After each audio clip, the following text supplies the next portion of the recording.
on how we can basically manage our daily mental health and kind of get better. So let's get started. Let's go.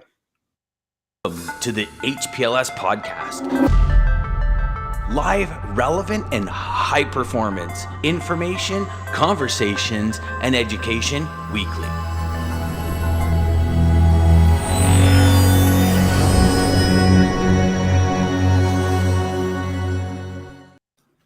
And there we are. We're back at it again. I just want to say good morning to everybody. We had such an amazing conversation backstage that I'm like, oh my God, we should have went live maybe like 10, 15 minutes ago, It and happens all the time. it kind of happens there. So I want to say good morning, Clarissa. Thank you so much for coming out this morning. Can you just get into it? Tell us a little bit about yourself and your background, and let's have some fun. Absolutely. Hello, everyone. Thank you so much for having me. I'm so excited to be here. I've been looking forward to this all week. My name is Clarissa Paige, and I am a mental health coach, a clinical consulting hypnotherapist, and a HeartMath interventions practitioner. Now, that's a mouthful, but basically what it means is that my purpose here is to support people's mental health. Okay, so what I do is I work with the Aurora Tigers, OJHL hockey team. They're a professional league down in Aurora in the GTA. And I work with them in supporting them through hockey and performance, but also there's so much more than just hockey players, right? There's so much more to our identities than just one thing, right? Everybody here is not just a podcast host. You're so much more than that. So when it comes to the hockey players, I do support them in their personal lives as well, things that they might be going through, experiencing. A lot of them are in school. A lot of them have relationships, family struggles, and they all need support through that. So I give them tools, tips, and tricks on how to manage that. And then when it comes to being a hypnotherapist and HeartMath practitioner, those are just two different modalities that I use in my one-on-one clients. So I'll see clients. I've got 3 different office spaces, and I'll see them there. And we really just say, hey, where do you want to go? I see that you have been having these challenges and you want to be over here feeling healthier, happier, whether it's physically, mentally, even spiritually. Sometimes you want to be feeling better. How are we going to take you there? And so hypnosis and HeartMath is the way that I bring them into that new mental health space. Nice. Have you ever read the book Hockey Tough? I have not read the book, but I've heard about it, that it's You good. got to get that book. Yeah, it is a great book. It pretty much summed up everything you talked about the girls' hockey. I mean, it is insane how they talk to you about, picturing yourself as an animal, and like most of them are tigers or leopards, and it really, really cool book, and just kind of gives you a different insight into the mental toughness in hockey. It's phenomenal. Their toughness blows me away. They will be on the ice, say a puck hits them in the wrist, their wrist is swollen. They keep playing because they have no idea, right? Their minds are way more tough than their physical bodies, although their bodies are tough as well, right? But when the mind is distracted, the body just follows. Mm-hmm. Okay, goes from there. And one thing that I really like that when I talk to you about is like where you want to go instead of like where you've been, right? Because I feel like even when it comes like to therapy and things like that, you kind of focus on the past, but you've got to have like the end goal in mind. And I think that's what's important. And where does it come from where your mind is, it balances basically your subconscious or your conscious itself? What do you think about like the mind itself to kind of push through mental health? Yeah, I think that the mind is the most incredible tool that we have. I do a little dance between which is more close to me, the heart or the mind, but I definitely think that the mind is incredible. It is capable of so much. There's books. Joe Dispenza talks about us being superhuman if we use our mind to the capabilities that it actually has. A computer has a CPU. It has a limit. Our mind does not have a limit. There is no maximum ability to what we can do with our brain. And so it's learning how to use that to our benefit. And then how do we learn? We learn through understanding how it works at first. Now, science does not even fully understand how it works. So all that we can do is really understand what science knows now and how we feel and how we process information. The basics of this is coming down to our subconscious versus our conscious mind. right? Our subconscious, I like to call it the filing cabinet of our mind. It holds everything that's ever happened in our entire life. If you want and you think deep enough and hard enough in a more hypnotic state, you can remember what you had for breakfast July 4th, 1994. Okay, because everything is stored in there. That would be pretty challenging to get to, but it's possible, I promise. All right. So the subconscious holds all of this, and it also drives 90% of our behavior. So let's say when we were a child, we experienced a relatively difficult childhood where we just didn't feel safe or we didn't feel loved. Well, that becomes our belief system. And then as we move through this life, when our conscious mind is offline, when we're not focused consciously and intentionally on what we're doing, say right now, we're using our conscious minds to operate. But if I was to just start talking, or let's say a good example of the subconscious is when we're driving down the street and we drive 10 blocks and we don't remember the 10 blocks. That was our subconscious driving the car. Okay. So if we have all of these behaviors and belief systems in our subconscious and our conscious mind goes offline, well, that happens 90% of the time, and that starts driving our behavior. So the subconscious needs to be cleaned up a lot of the time because most of us have experienced some hardships in our life, especially through childhood, that are driving us today, and we don't even realize it. So how do you delete those unwanted files? How do you get to that point in your life where you want to eliminate all those issues to get more focused on the goal or objective that's in front of you? Yeah. So I don't know if it's about deleting them because we're never going to forget that certain things happened. Now, we can also take this down the route of thinking about false memories, which is why I take a very future-focused approach in my clinical work, because there are things as false memories. But deleting our experiences isn't necessarily the process. It's more so saying, I understand that this happened, giving it forgiveness, giving ourselves forgiveness, and returning to a place of self-love, of understanding, compassion, and acceptance. I talk a lot in my clinical work about the inner child because that's where a lot of our pain is held. That's where a lot of our coping mechanisms are formed. And so if we go in and we give that inner child love, acceptance, understanding, even just visualizing ourselves giving that inner child a hug, it creates a huge, drastic amount of improvement. And now, like you mentioned, Ryan, I don't take a past approach to things. We look at where we're going. Inner child does sound like it's a past focused approach, but we're not saying to the inner child, hey, do you remember when this happened? We're just saying, I feel you in there. I know that you've had these experiences, and I know that you need to feel better in order to join me in this life that I've created, this happy, healthy, safe life. Why don't you join me up here, and then we can move forward together? My mind's blown. It's awesome to kind of Makes thing, and sense, just though. another player.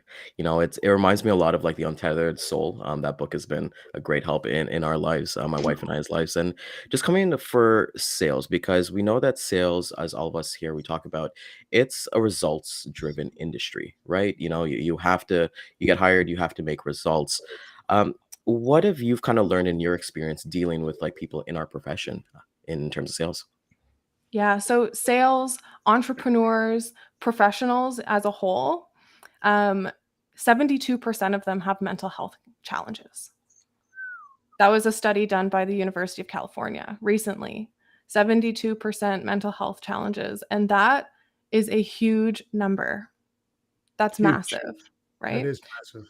Yeah. And so if you've got 72% of business professionals out there with mental health challenges trying to earn a living, what you've got is you've got incredible cortisol levels, a huge amount of stress, internal pain, and things that aren't operating the way that they could be. Our potential is limited, right? And so the way that I see this is it's all about bringing it back to the self, bringing it back to saying, what do I need right now?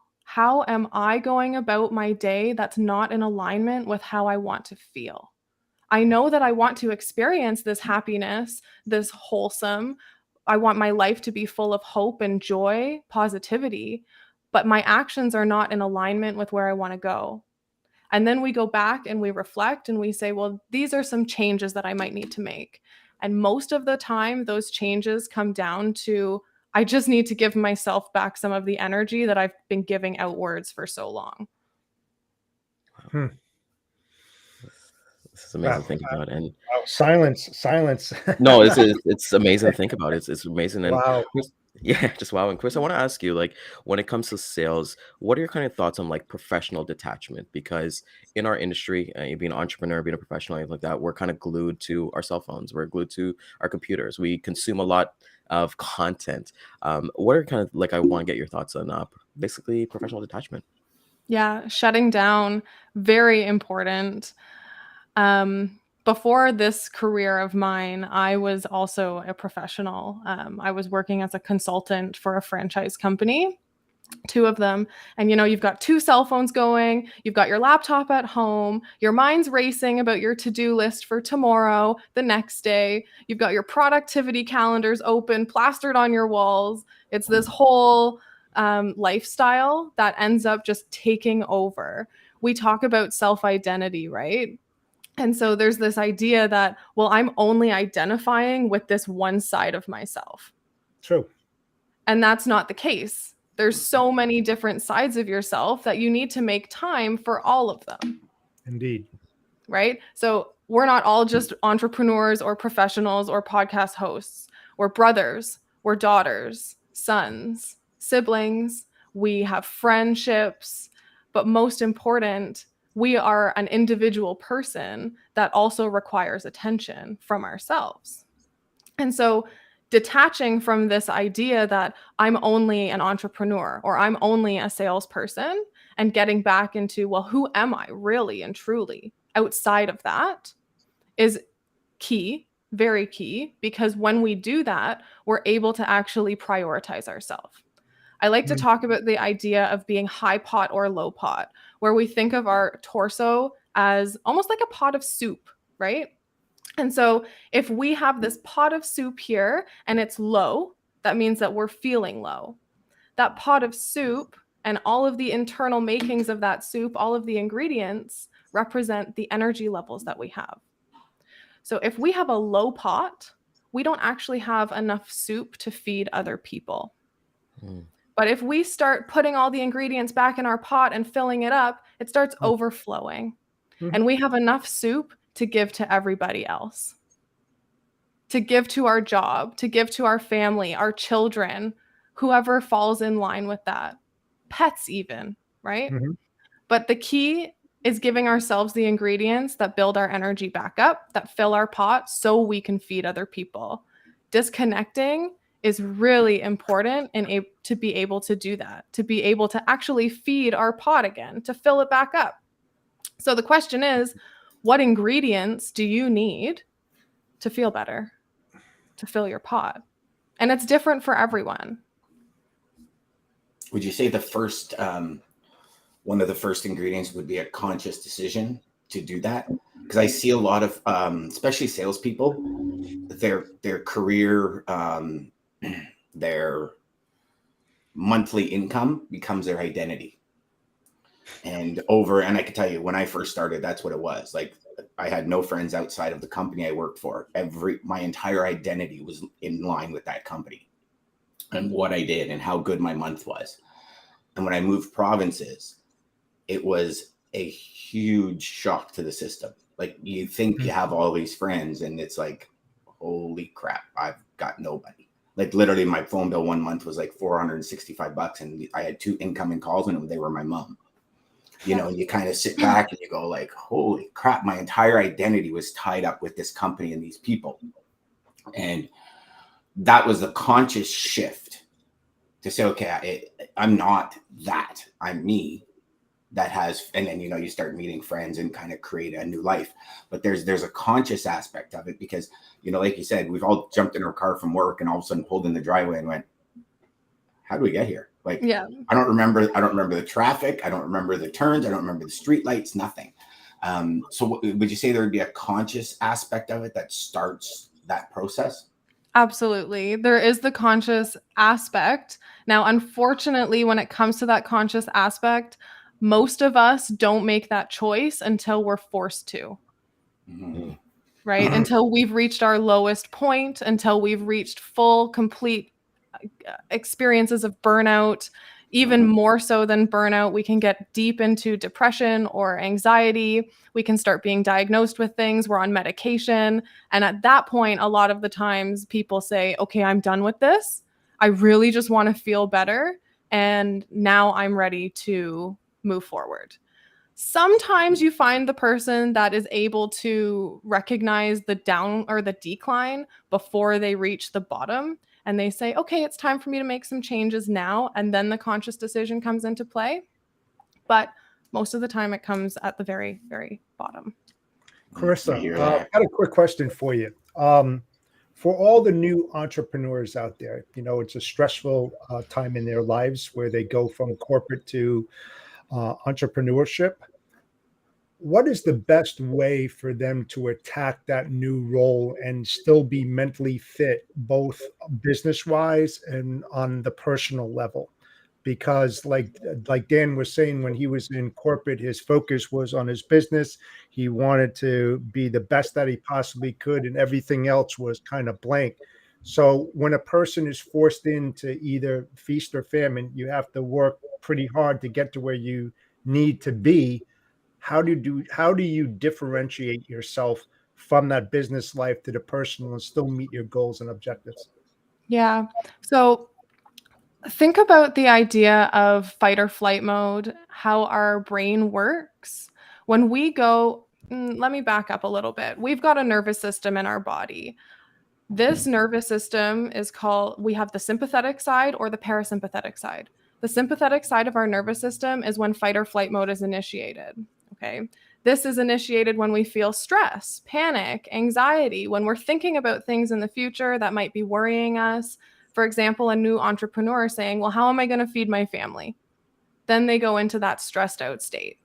And when we're in that stressed out state, our cortisol levels increase, the blood leaves our prefrontal cortex, we're not able to think, we experience brain fog, our digestion stops, our body essentially stops functioning because our only priority is survival. Okay, so the only thing that's on are survival instincts. And so when we think about that, we think about the fact that, well, if I'm only operating on my survival instincts, how efficient and effective am I actually going to be in my business? You might be really good at working in that mode, but imagine how good you could be if you were training your system to exist in a way that was more on the parasympathetic side, the calm, relaxed side. That's when everything's flowing. When we have access to these creative thoughts, we have access to every single thing in our body that we could utilize to create a good company, business, profit, however you want to look at that. And so as an entrepreneur starting out, I know when I started my business, and I'm a little bit biased on this, but it was about, well, I need to take care of my mind, because if I'm not taking care of my mind, my business is not going to be as good as it could be.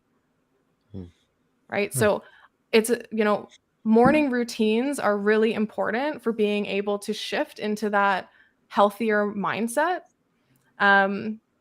Everybody has their own morning routine, but I know that doing something that fulfills your body and your mind every morning will bring you through a day at a less stressed out pace, will allow your brain to work, will clear any fog, and you'll be in a very high energy place to be able to move through your day. You might experience stress in the moment, but you'll be at a better overall state to be able to bring yourself back down to center when needed.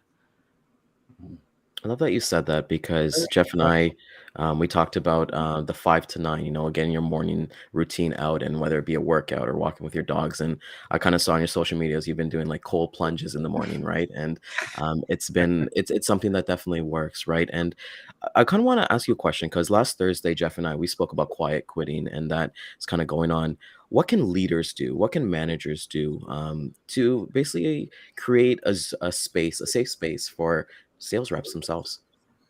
Yeah, so management is really important. I think there was a very I talk about things in terms of masculine and feminine energy and how we all have masculine and feminine energy inside of us.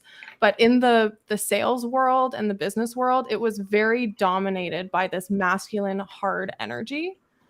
Both have a place, right? The soft nurturing side and the more motivated side, they both have a place. But being hard on the team in order to receive results is not going to get the results. What actually happens is if we say, let's say we have a sales rep and they're just not meeting their numbers, and you go and you tell them that they're not doing well, they should be doing better, and angry at them, however those words come across. I don't want to be overly abrupt when I say certain words. So let's say that they just take a really aggressive approach. What it's doing is it's actually triggering all of the belief systems that that person already has from childhood, right? The biggest belief system out there, most of us have this: I'm not good enough. And so if you go and trigger that I'm not good enough in your sales rep, well, what's happening is that inner child, their inner world is saying, hey, look, there's another reason that I'm not good enough. And then we watch the dopamine levels decrease drastically. It's like the old thing, reverse psychology, right? Yeah. You kind of use that in order to motivate them instead of demotivate them by saying the things that they want to hear in order to get them to rise to that occasion rather than telling them the opposite. Absolutely. Well, and also you don't want to plant seeds of doubt, right? Because if they weren't thinking it and then you plant it, they're going to start thinking it right away.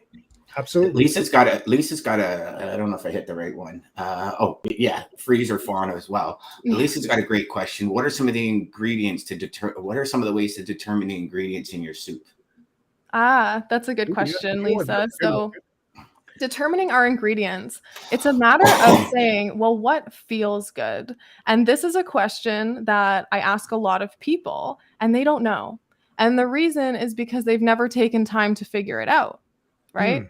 So there's a couple really common things that are ingredients that everybody needs, which I'll talk about the three: sleep, exercise, and healthy eating. Those are some serious ingredients that as you take on those three will really boost how you feel, will be a really great boost to that pot of soup. Okay.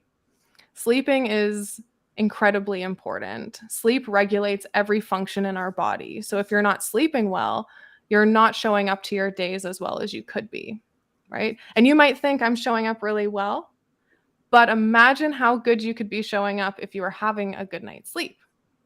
And then we get into this idea of the circadian rhythm, getting in tune with the nightfall. Ryan and I were talking about this before we started recording, but we have a circadian rhythm, right? Our body is connected to the rise and fall of the sun. So as it gets dark out, our body starts producing melatonin, which tells our mind it's time for sleep. It's time to go to bed, which is why some of you might be experiencing a little bit more sleepiness earlier in the day with this daylight savings time happening. Okay. But let's say it's nighttime, we've started producing melatonin, and then we go and we turn all the lights on in our house and we turn on all the TVs and we've got our phone screens super bright. Well, it's actually shutting off that production. And then it's harder for us to sleep. So it's getting in tune with these cycles. It's getting into this place of saying, yeah, I really do want to sleep well, and I'm going to do what I need to do to get there. Okay. Drink a nice cozy tea at night, have a bath, read a book, make it a peaceful time because you're going from this alert but peaceful state into a restful and peaceful state, and it will impact sleep wholeheartedly. Okay. Then there's exercise, saying, hey, how am I moving my body? Am I moving my body? Or is the biggest movement that I'm getting walking around, pacing in panic and stress through my house? Okay. Am I walking my dogs? Is that enough? Do I need to be moving my body? I think getting to the gym, yoga, doing any sort of physical activity that gets that energy moving through your body is really, really helpful. And then we look at what we're eating. And that's a huge topic that I could talk about for hours and hours and hours, and I will not do that. But look, just being honest, leveling with yourself, looking at your diet and saying, hey, is what I'm eating in alignment with this healthy, happy person that I want to be, right? If we're eating McDonald's every day, probably not. It's probably not making that pot of soup feel any good. It's making the pot belly go good, but not the pot of soup. Exactly. Yeah. Yeah. Instead of growing up, you're growing out. Yeah.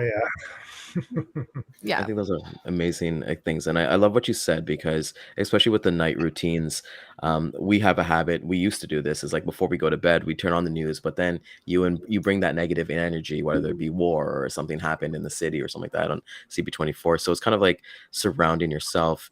I'd love to get your thoughts, Clarissa, on social media consumption, because I think it's a big thing that you've probably seen it with your work with the Aurora Tigers. They're younger gentlemen as well. But what are your thoughts on social media consumption? I think social media consumption is probably the most negative thing that's happened to this world. Everyone has access 24/7. And so this idea of personal time and shutting off has gone out the window, right? I know for myself, I went through a period where I was known as the person that would respond right away. I always had my phone on me. If somebody messaged me, I was right there within a minute responding to them. And that is a weight on the shoulders. Even if it doesn't feel like it in the moment, even if you like being that person that's always there and accessible, it's a huge stress. Why? Because you're taking a ladle of soup every time you do that and you're dumping it out. You're giving it away. So have you seen that movie, The Social, on Netflix? It's all about social media, and it's kind of comes from the engine inside, where they're saying, oh, no, okay, he's off. Show him a picture of his ex-girlfriend with his new boyfriend. And then all of a sudden he's back on social media. Like it's how they, the social experiment. If somebody out there will have seen it, it's on Netflix. And it is crazy when you're watching this, because you're like, well, he hasn't been on for like 45 minutes to an hour. Show him something or ping him or send him a push notification that's going to bring him back. And it's like all of a sudden, and then he's back on his device. And you go anywhere now and you just look around, like even if you go to like the license bureau and you look around and there's nobody looking up. Yep. No one. Everyone's in their phones. Yeah. Absolutely. And it's an addiction. What we've got going on here is full-blown addiction. Every time we look at our phone, we tap the screen, we turn it on, we see that, oh, someone's made contact. Oh, I got a like. What that's doing is it's driving all of our happy hormones up, our motivating hormones, dopamine. And we're saying, oh, I'd like some more of that. I'd like some more of that. It's actually the equivalent to a heroin addiction. Except everyone has it. Yeah, I could actually see that, because if you go to take somebody's phone away from them, they like, yeah, they start like, come on, man, give me, man, I'll give you $2. I'll give you $2. Like Pookie in New Jack City. It's bad. It's bad. It's absolutely bad. And I think, there's limiting your time on social media, but then there's also, what am I consuming on social media? Right? I recently went through all of the things that I was following, because we've had social media for like a decade now, longer even. And some of the things that I followed back when I was like 18 years old are not in alignment with who I am today. Yeah. But it was still feeding my brain, right? And then we can get into this idea of the subconscious. So when you're scrolling through your phone, it's actually hypnosis. You have hypnotized yourself. Okay. You're scrolling through, you're really focused on one thing, and you're not paying attention to anything else in the room. That's considered hypnosis. It's really just this state of extreme focus. And when that happens, you're highly suggestible. You're very suggestible. You're open to any ideas as long as they're morally in alignment with yourself. You'd be open to any ideas. So essentially, as we get into that hypnotic state, we're training our subconscious with anything that we see on that screen, right? This is how things such as mass formation happen, mass hypnosis. Okay. One piece of information goes to everybody because they've all been hypnotized on their screen. All right. So it's a really interesting little way of doing things. But if you're looking at things that aren't in alignment with who you want to be, where you want to go, and you're stuck in the past, looking at things that are old, outdated, negative, depressing, you're just feeding that into your subconscious. And it's just saying, okay, well, this is how we're going to be going forward. So it's having that awareness of what I'm looking at on social media as well. It's great suggestion. It's great to think about because like even myself, like I was thinking about, I saw like headlines of what's going on with Kanye West and Adidas and all this stuff. And it's like, why do I care about that stuff? You know, it has nothing to do with me. Like I don't care about Yeezys. That doesn't benefit my life, right? So I like that you did that. When it comes to like burnout, what kind of like preventative action do you think someone can take? Because you said that when they're at their lowest, that's when they're kind of seek help. But when they're kind of seeing the signs of burnout, what kind of actions can someone take? Yeah. So it's always coming back to ourselves. It's always taking a moment to just be alone, to get in tune with what our needs are. And this also comes back to determining our own ingredients, right? What are things that lift you up, that bring you happiness, that are not, in alignment with the work that you're doing that's causing burnout, that are more in alignment with you outside of that.